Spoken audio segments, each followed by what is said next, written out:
Hello guys, आज हम पढ़ने जा रहे हैं कोलाइडी पदार्थों का वर्गीकरण। क्या पढ़ने जा रहे हैं? कोलाइडी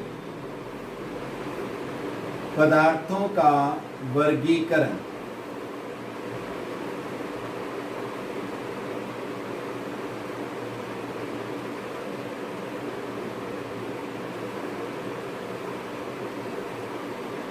तीन प्रकार से हम कोलाइडी पदार्थों का वर्गीकरण करते हैं। पहला प्रकार है, चूंकि जो कोलाइडी विलयन बनता है उसमें दो चीजें होती हैं। कौन कौन सी? एक परिक्षिप्त परावस्था और एक परिक्षेपण माध्यम। तो परिक्षिप्त परावस्था एवं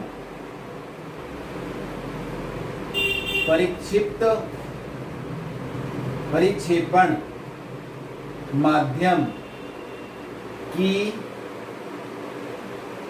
भौतिक अवस्था के आधार पर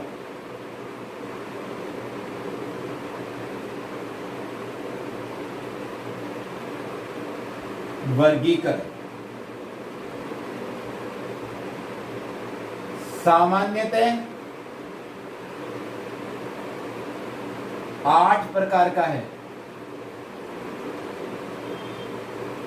मुख्यतः 3 प्रकार का है।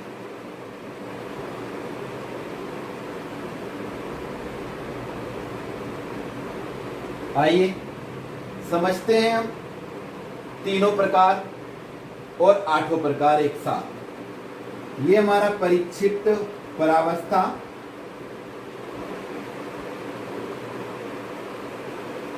ये हमारा परिक्षेपण माध्यम,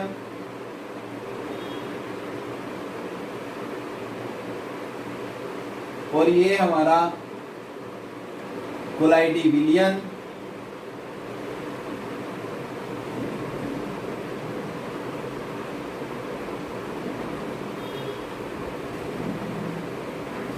और साथ में ये हमारे कुछ उदाहरण।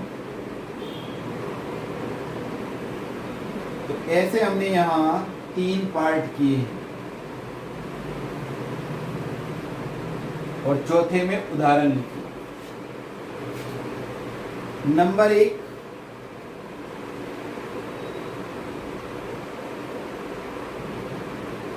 ठोस परिक्षिप्त परावस्था और ठोस परिक्षेपण माध्यम। तो कोलाइडी विलयन का नाम होगा ठोस सॉल।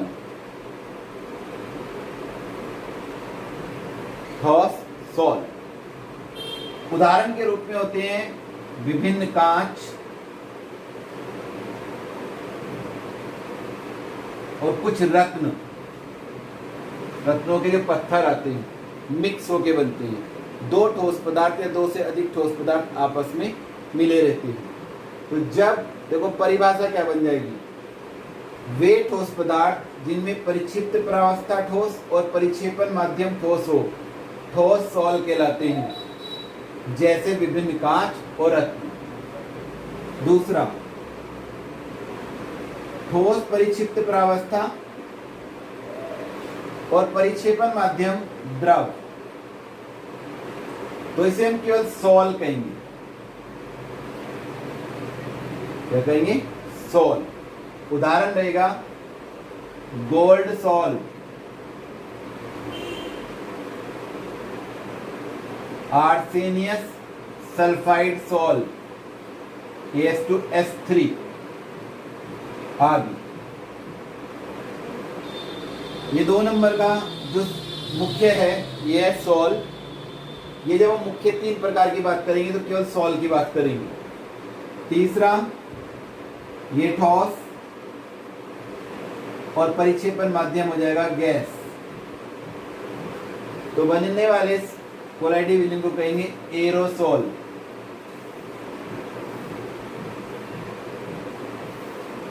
और इसके उदाहरण, ठोस गैस के अंदर मिला है धूल, धुआं,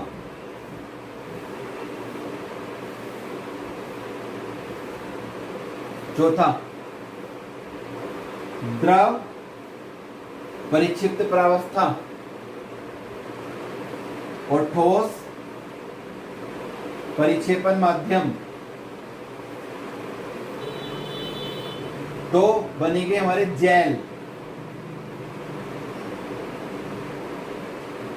जैसे पनीर, मक्खन, जेली,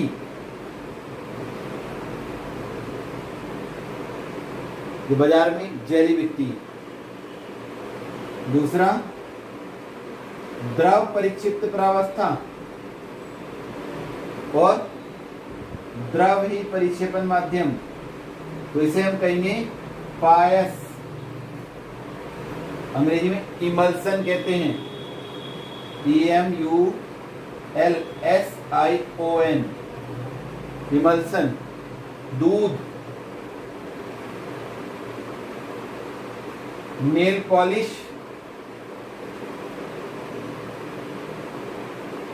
आदि। 6 नंबर,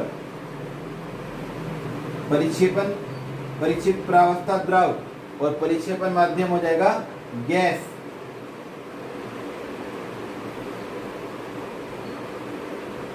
द्रव, गैस, इसको हम कहेंगे, इस प्रकार की जो हमारे, इसे हम कहेंगे दोबारा से, ये देखो, द्रव द्रव, ठोस द्रव, गैस।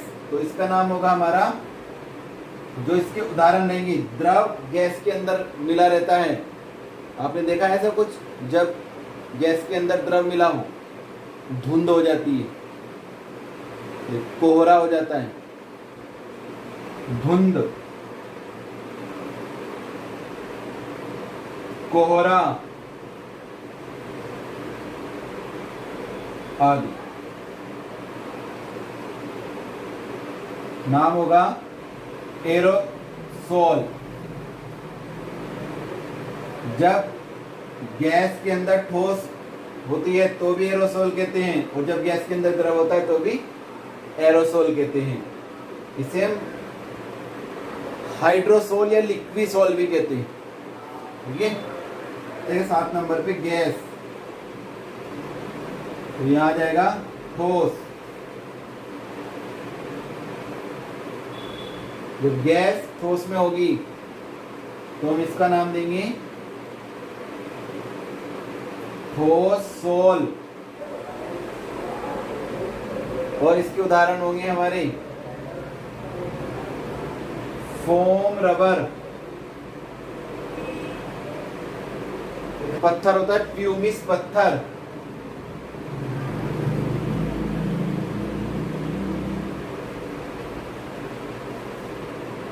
आठवें नंबर का होता है हमारा गैस द्रव, इसे हम फोम ही कहेंगे। जैसे साबुन के झाग,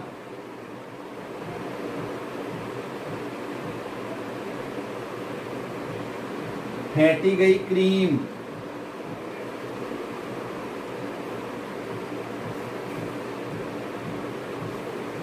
ये हमारे क्या हैं, 8 प्रकार के कोलाइडी विलयन हैं जो कोलाइडी पदार्थों के आधार पर बने हैं। ठीक है, तो ये जो 8 प्रकार के हमारे कोलाइडी विलयन हैं, इसमें आप देखें मुख्य जो होते हैं, दूसरा नंबर सॉल, और चौथा नंबर जेल, और 5वां नंबर पायस। बाकी सब इन्हीं के प्रकार हैं। तो मुख्यतः 3 प्रकार के होते हैं, सोल, जेल और पायस। तो जब हम सोल जेल की परिभाषा लिखते हैं तो हम इसी प्रकार से लिखेंगे। सोल की परिभाषा लिखनी हो तो वे कोलाइडी विलयन जिनमें परिक्षिप्त प्रावस्था ठोस होती है और परिक्षेपण माध्यम द्रव होता है, सोल कहलाते हैं। जैसे गोल्ड साल, आर्सेनिक सल्फाइड साल। जेल की परिभाषा लिखनी हो तो वे कोलाइडी विलयन जिनमें परिक्षिप्त प्रावस्था द्रव और परिक्षेपण माध्यम ठोस हो, जेल कहलाते हैं। पनीर, मक्खन, जेली आदि। पायस की परिभाषा वे कोलाइडी विलयन जिनमें परिक्षिप्त प्रावस्था द्रव और परिक्षेपण माध्यम द्विद्रव होता है, दोनों द्रव, तो पायस बनते हैं। जैसे दूध है, नेल पॉलिश है, कुछ क्रीम भी होती है, बालों में लगाने की क्रीम आती है, शू पॉलिश आती है जो हमारे पायस की तरह काम करती है। कुछ पेंट भी आते हैं जिसे कहते हैं इमल्शन पेंट, तो कुछ पेंट भी आते हैं हमारे इस प्रकार के। तो ये हमारे मुख्य रूप से सॉल्ट, जेल और पायस, ये मुख्य तीन, साधारणतः सोल, जेल, पायस की परिभाषा पूछी जाती है। तो आपको परिभाषा लिखने में कोई दिक्कत नहीं आएगी, क्योंकि परिभाषा ऐसे ही बना लेनी है कि जब परिक्षिप्त प्रावस्था द्रव हो और परिक्षेपण माध्यम ठोस हो तो उसे कोलाइडी विलयन को हम जेल कहते हैं। क्या कहते हैं? जेल कहते हैं। और इसके उदाहरण है पनीर, मक्खन, जेली, आम की जेली आती है, बच्चों के खाने की जेली आती है, ये सब क्या होती है? हमारे जेली के उदाहरण। तो ये हुआ हमारा वर्गीकरण किसके आधार पे? परिक्षिप्त प्रावस्था एवं परिक्षेपण माध्यम की भौतिक अवस्था के आधार पर। अब दूसरा वर्गीकरण देखिए हम कोलाइडी विलयनों का ही।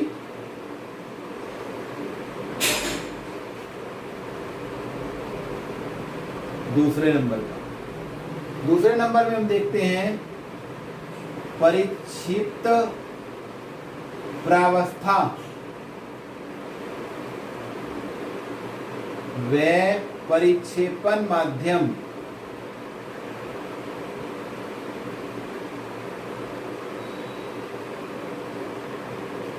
के बीच अन्योन्य क्रिया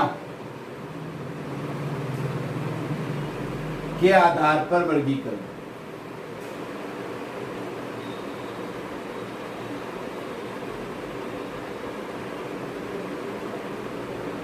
दो प्रकार का, कितने प्रकार का? दो प्रकार।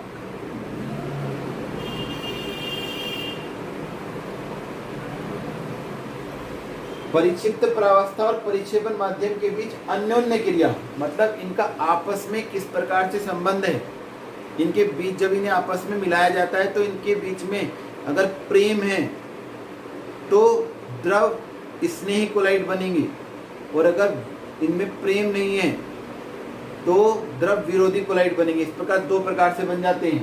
पहला, द्रव स्नेही कोलाइड,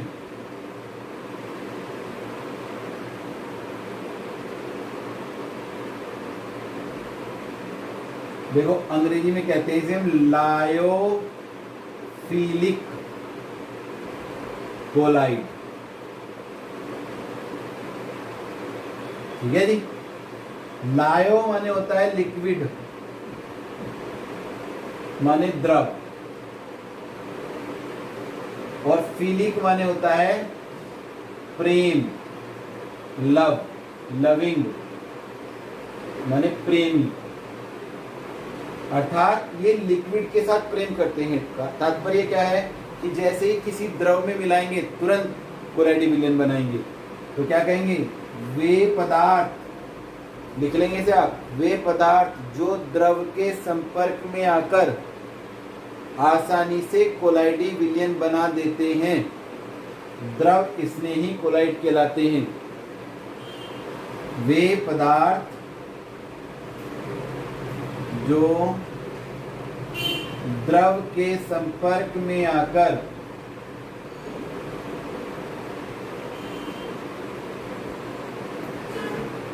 आसानी से कोलाइडी विलयन बना देते हैं,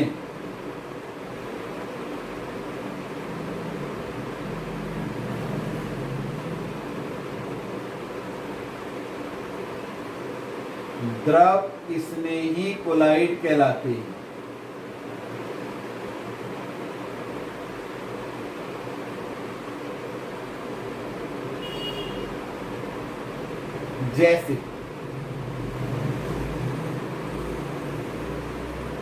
जैसे हो गया स्टार्च, गोंद, एल्बुमिन आदि। अब इनकी और विशेषताएं भी हैं। द्रव स्नेही का दूसरा नाम है द्रव विरागी, द्रव रागी, सॉरी विरागी नहीं, रागी। द्रव से राग माने अपनापन, द्रव रागी कोलाइड भी कहते हैं इन्हें हम। एक और बात, यदि हम इसमें से वाष्पीकरण द्वारा द्रव निकाल दें और फिर दोबारा से द्रव मिलाएं तो तुरंत कोलाइडी विलयन में चेंज हो जाते हैं। इसका मतलब ये उत्क्रमणीय है, उत्क्रमणीय कोलाइड भी कहते हैं इन्हें। और ये स्थायी रहते हैं, ये अधिक स्थायी होते हैं।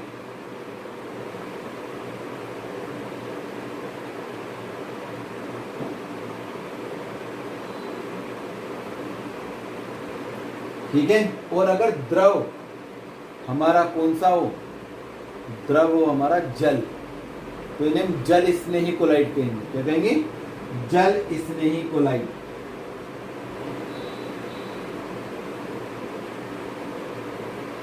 इसी तरह से जो जल में घोले जाते हैं वे हाइड्रोसोल, एक्वासोल कहलाएंगे। और ऐसे जो बेंजीन में घोले जाएंगे वो बेंजोसोल, जो अल्कोहल में घोले जाएंगे वो एल्कोसोल, और जो गैस में घोले जाएंगे वो कौन से सोल? एरोसोल। इस प्रकार से परिक्षेपण माध्यम क्या है उसके आधार पर हम इनका नामांकन करते हैं सोल का। ठीक है। द्रव स्नेही कोलाइड में ही सोल होते हैं हमारे। जैसे मैंने बताया अल्कोहल में घुलने वाले अल्कोहल सोल, एल्कोसोल, जल में घुलने वाले हाइड्रोसोल या एक्वासोल, और हमारे कौन से बताया मैंने आपको? गैस में घुलने वाले एरोसोल, और एक और बताया मैंने आपको बेंजीन में घुलने वाला बेंजोसोल। इस प्रकार द्रव स्नेही कोलाइड हो गया ये। ठीक है। फिर आता है द्रव विरोधी कोलाइड नंबर 2। इसे हम द्रव विरागी भी कहेंगे। लायोफोलिक, फोबिक, फोबिया, फोबिया डर होता है। क्या होता है? फोबिया माने डर। तो लायो माने लिक्विड, द्रव, फोबिया माने डर। ठीक है। फोबिया माने क्या हो गया? डर, भय, फियर, जो द्रव से डरते हो। ठीक है। द्रव विरोधी, फियरफुल, वे पदार्थ जो द्रव के संपर्क में आकर आसानी से कोलाइडी विलयन नहीं बनाते हैं।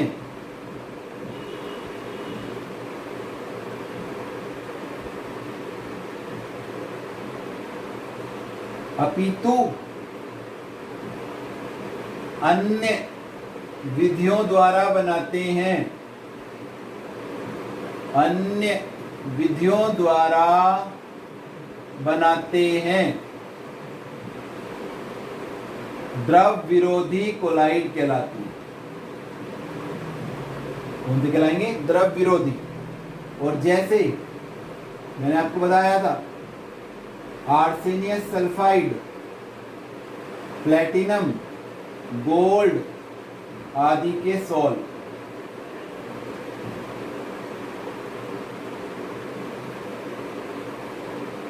अब इन्हें हम द्रव विरागी भी कहेंगे।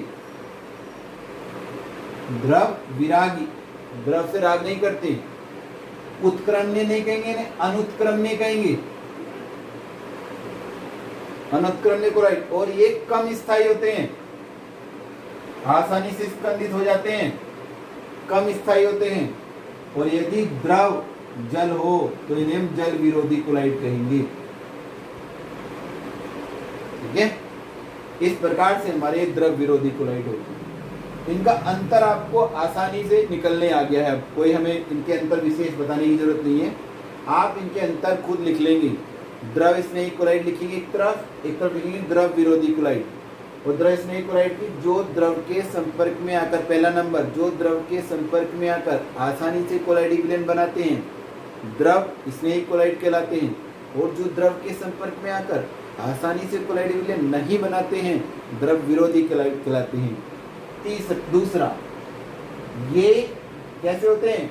अनुत्क्रमणीय होते हैं। ये द्रव स्नेही उत्क्रमणीय होते हैं, ये अनुत्क्रमणीय होते हैं। तीसरा, ये अधिक स्थायी होते हैं द्रव स्नेही वाले, और द्रव विरोधी कम स्थायी होते हैं। 3 अंतर होगी। चौथा अंतर, जो द्रव स्नेही कोलाइड हैं वे आसानी से स्कंदित नहीं होते और ये आसानी से स्कंदित हो जाते हैं।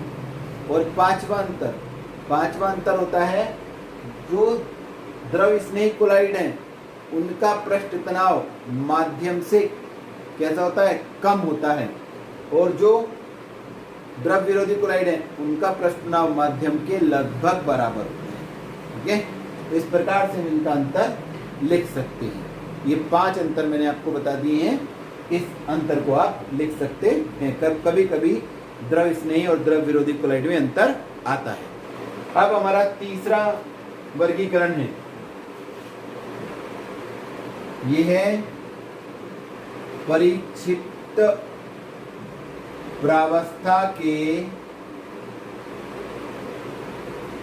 कणों के आधार पर, ये कणों के आधार पर।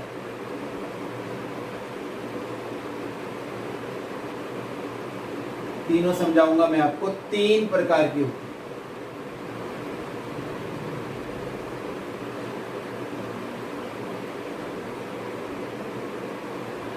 ठीक है जी, कणों के आधार पर कि कण कैसे हैं। देखो भाई,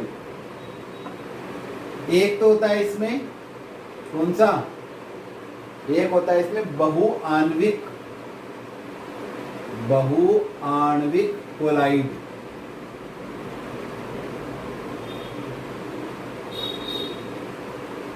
इसे कहते हैं मल्टी मॉलिक्यूलर।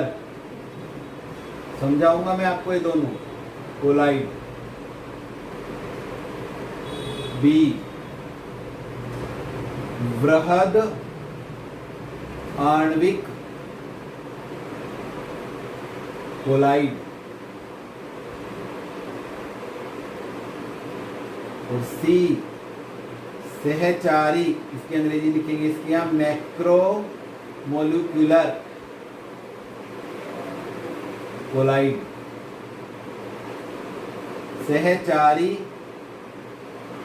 कोलाइड या मीसेल।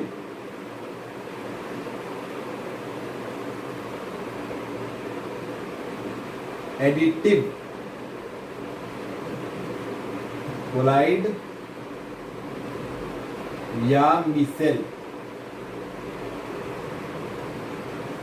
चलिए देखो, मैंने आपको बताया था कि जो कोलाइडी विलयन होते हैं उनके कणों का आकार 10⁻⁷ से 10⁻⁵, फिर मैंने कहा था आपको 10⁻⁴ भी लिखा मिलता है। ठीक है, तो 10⁻⁷ से 10⁻⁴ सेंटीमीटर के बीच होता है। ठीक है, तो मान लीजिए, अब मैं आपको एक चीज दिखा दूं, फिर इसकी परिभाषा बताएंगे। जैसे ये कोलाइडी विलयन है और कोलाइडी विलयन के कण का आकार है, ये हमारा 10⁻⁷ से 10⁻⁵ के बीच में है। ठीक है, ये आपको नोट नहीं करना है, केवल आपको समझने के लिए। तो 2 तरीके से हम इसके कणों का आकार बना सकते हैं। एक तो ये है कि जैसे छोटे छोटे कण हैं हमारे पास, ये छोटे छोटे कण ऐसे मिल जाएं आपस में,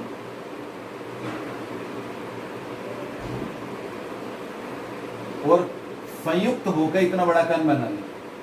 तो जब छोटे छोटे कण परस्पर संयुक्त होकर एक बड़ा कण बनाते हैं, वो एक कण नहीं है, वे मिलके बना रहे हैं।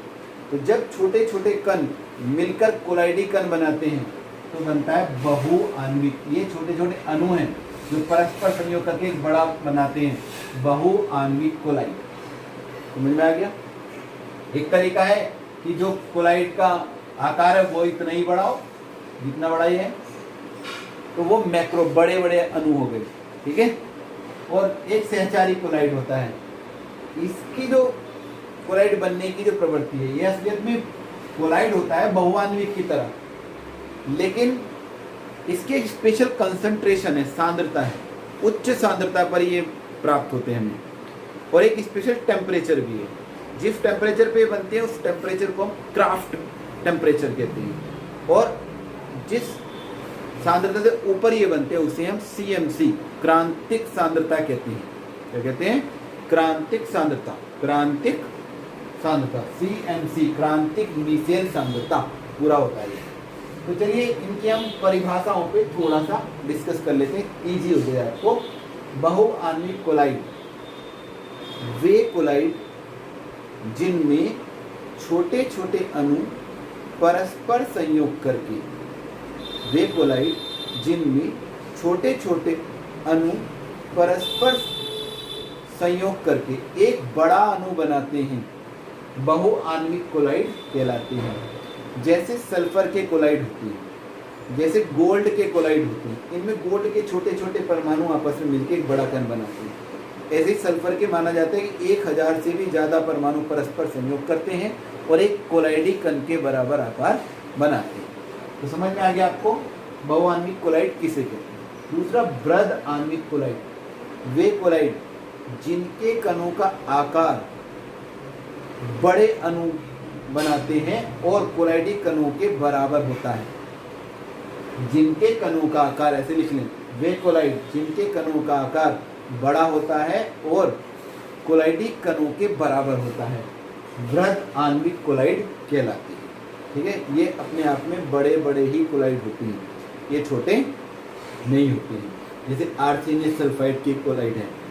या अब हम बात करें सहचारी कोलाइड की। सहचारी कोलाइड होता है क्या?